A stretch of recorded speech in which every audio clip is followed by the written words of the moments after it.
Hello everyone, আসসালামু আলাইকুম। আমি হাসান রিয়েলমি বাংলাদেশ থেকে চলে আসলাম আপনাদের মাঝখানে রিয়েলমি ঈদ ক্যাম্পেইন নিয়ে। রিয়েলমি আপনাকে দিচ্ছে 8 কোটি টাকার ঈদ অফার। সো চলুন দেরি না করে আমরা দেখে আসি যে 8 কোটি টাকার ঈদ অফারে আসলে আপনি কি কি পাচ্ছেন। রিয়েলমি দিচ্ছে আপনাকে 2 লক্ষ টাকার ফ্যামিলি ট্রিপ, যেখানে আপনি ফরেন ট্রিপে ঘুরতে যেতে পারেন, অথবা যদি আপনি ঘুরতে না যান সেক্ষেত্রে আপনি 2 লক্ষ টাকা ক্যাশ নিতে পারবেন। আপনি কি নতুন বিয়ে করেছেন? আপনার জন্য আছে আমাদের রিয়েলমির পক্ষ থেকে 1 লক্ষ টাকার সমমূল্যের হোম অ্যাপ্লায়েন্স।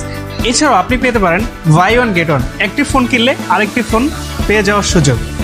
এছাড়াও ফোন কিনে পেয়ে যেতে পারেন আপনি 5,000 টাকা পর্যন্ত ক্যাশব্যাক। এই ঈদ ক্যাম্পেইনে আমাদের রিয়েলমি ফোন পারচেস করে আপনি পেয়ে যাবেন প্রতিটি ফোনে 2 ইয়ার্সের এক্সট্রা সার্ভিস ওয়ারেন্টি। এছাড়াও ক্যাশ নাই হাতে, কিস্তি আসে সাথে। রিয়েলমি দিচ্ছে আপনাকে টপের মাধ্যমে কার্ডলেস ইএমআই। আপনার ক্রেডিট কার্ড নেই, কোনো প্যারা নেই, আপনি মাত্র 20% ডাউন পেমেন্ট দিয়ে আপনার পছন্দের রিয়েলমি ফোনটি আপনি নিয়ে যেতে পারবেন রিয়েলমি অফিসিয়াল আউটলেট থেকে। তাই দেরি না করে চলে আসুন আমাদের রিয়েলমির অফিসিয়াল আউটলেটে।